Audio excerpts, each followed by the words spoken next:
हैं major Mohammad Ali Shah, retired रक्षा विशेषज्ञ हमारे साथ जुड़ गए हैं। सर बहुत स्वागत है आपका इंडिया न्यूज पर। तो अली शाह जी, धन्यवाद आपका भी जी। तो सबसे पहले मैं जानना चाहूंगी आपसे, जो सिचुएशन अभी आपको नजर आ रही है, स्ट्रेट ऑफ हॉर्मुज खुल गया है, तनाव लेकिन बना हुआ है, क्या लग रहा है आपको आने वाले दिनों में क्या सिचुएशन बन सकती है, पॉजिटिव नेगेटिव? बहुत ही इंटेलिजेंट सवाल है आपका। देखिए, ये हर एक के जहन में यही सवाल हो रहा होगा। ईरान मजबूत निकल कर आया इस जंग के बाद, मैं तो ये कहूंगा, क्योंकि इस जंग से पहले तो स्ट्रेट ऑफ हॉर्मुज तो खुला हुआ था, समुद्री जहाज आ रहे थे, जा रहे थे, व्यापार चल रहा था, नॉर्मल लाइफ थी बिल्कुल। जंग में अमेरिका यानी कि उनके राष्ट्रपति डोनाल्ड ट्रंप साहब ने हासिल क्या करा?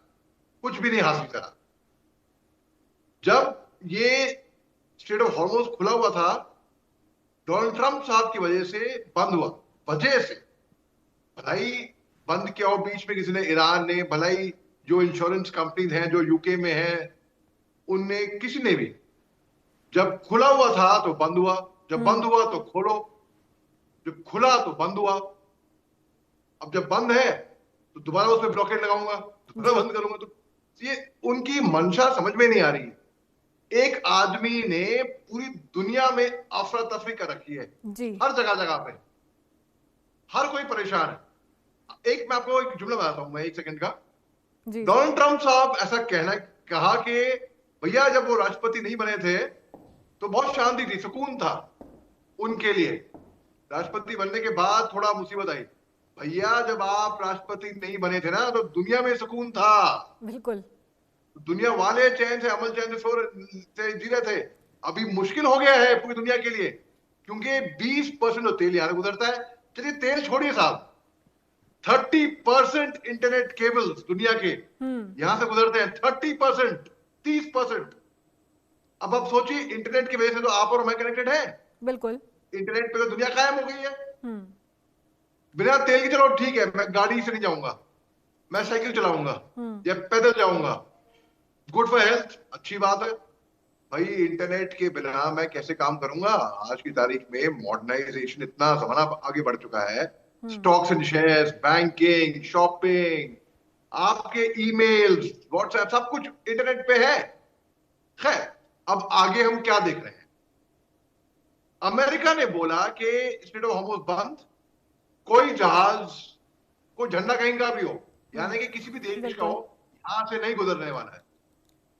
भैया चीनी जहाज तो गुजर गए ठिंगा दिखा के, चीनी जहाज तो गुजर गए, वहां से ठिंगा दिखा के आप नहीं रोक पाए। हाँ, बाद में अरे अरे 6 जहाजों को रोका आपने पोर्ट पे, नाके पे, उनको वो वापस लौटे, ठीक है। कितने बड़े तादाद पे वहां पर जहाज अटके हुए हैं।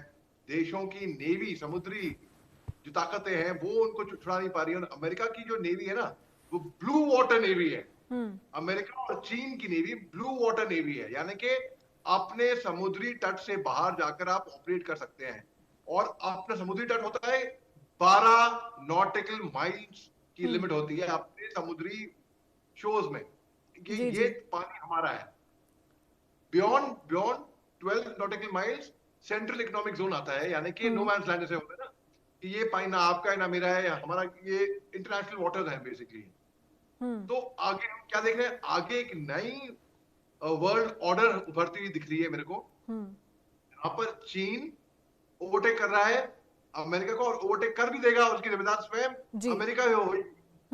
अमेरिका ही रास्ता बना रही है चीन को आगे निकलने का, सुपर पावर और बड़ी शक्ति, नंबर 1 शक्तिशाली बनने का। अमेरिका ने ही रास्ता निकाला ईरान को और ताकतवर होने का। ईरान और ताकतवर कैसे हुआ?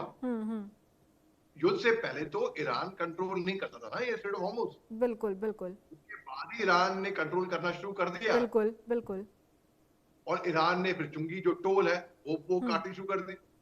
इसी बीच तो अमेरिकन कई बेसिस थे कुवैत के अंदर, बहरीन के अंदर, कतर के अंदर, यूएई में, जहां पे ऑफिशियल फॉर्मल बेस भी नहीं है। ये एसेट्स माने जाते थे, शान की बात थी। अरे भैया हमारा इस देश में अमेरिकन प्रेजेंस है।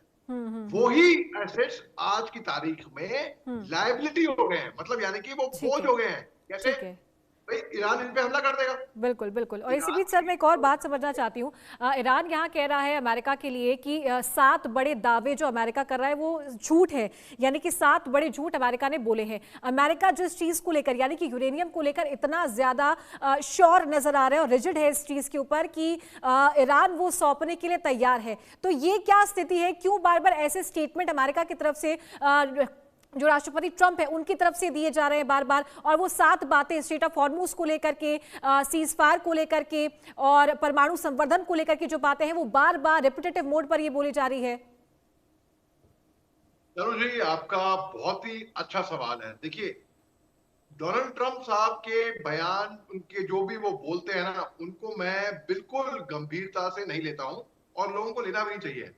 वो आपने कहानी सुनी होगी ना, वो भेड़िया आ गया, भेड़िया आ गया। जब सच में भेड़िया आता है तो कोई नहीं आता बचाने के लिए। पिनोकियो एक कहानी है, पिनोकियो फेरी टेल में बताई जाती है। पिनोकियो जितना झूठ बोलोगे उतनी बंदे की नाक लंबी लंबी लंबी लंबी। पिनोकियो, ये डोनाल्ड ट्रंप साहब का हाल है। उनकी रेपुटेशन ऐसी बन गई है। माफ कीजिएगा, मैं बहुत दुख हो रहा है, मैं नेशनल चैनल में एक राष्ट्रपति के बारे में बोल रहा हूँ कि वो अव्वल नंबर के छठे झूठे हैं। माफ कीजिएगा साहब, राष्ट्रपति के सामने के बारे में बोल रहा हूँ मैं। ये किसी देश की बहुत एक पावर की, मगर वो छठे झूठे हैं और ये साबित हो चुका है अपने पिछले टेन्योर में ना, 4 साल के टेन्योर में पिछले बार उन्होंने 30,000 चालू जी 30,500 टाइम झूठ बोला है जी चालू जी। इसका एवरेज अगर मैं निकालूं तो दिन में 21 मर्तबा झूठ बोला है जी।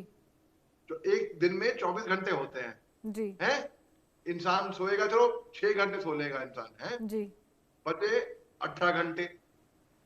आप सोचिए, आपने एवरेज, और ये स्टडी हुई है, ये मैं नहीं बोल रहा हूँ, ये स्टडी हुई है CNN की, वॉशिंगटन पोस्ट की, न्यूयॉर्क टाइम्स की।